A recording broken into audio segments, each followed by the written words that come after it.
ఆ నలుగురు వ్యాపారంలో నేను బయటకు వచ్చేసాను. నేను లేను.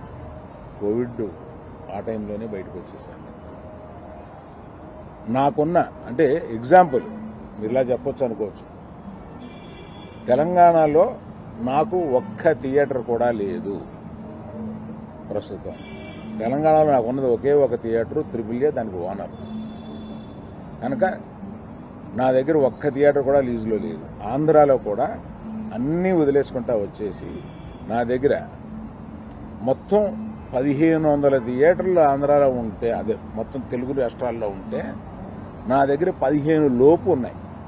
అన్నీ వదిలేసుకుంటారాగా అవి కూడా మా స్టాఫ్ తోటి లీజులు అయిపోయిన తర్వాత ఎప్పుడు లీజులు రెన్యూ చేయకండి వీటిని నేను చెప్పాను. కనుక నా దగ్గర ఆ థియేటర్లు లేవు. ఎందువల్ల నన్ను అంటే పాత అలవాటు కొద్దీ అందరూ నన్ను ఆ నలుగురులో అదేదో ఫోటోలు వేయడానికి మాది బాగుంటాయి కనుక అందరూ పెద్దల ఫోటోలు వేస్తా విమర్శకు బాగుంటుంది కనుక కొంచెం అలా విమర్శిస్తున్నారు. నేను దయచేసి మీడియా మిత్రులను అడిగేది ఏంటంటే, ఆ నలుగురు అని వేసేటప్పుడు నన్ను కలపకండి. నేను లేను, ఆ వ్యాపారంలో లేను. నేను అన్నీ వదిలేశాను. 1500 థియేటర్లకి 15 మాత్రమే, 15 లోపే నా దగ్గర ఉన్నాయి. అవి కూడా త్వరలో నా దగ్గర ఉండవు. వద్దని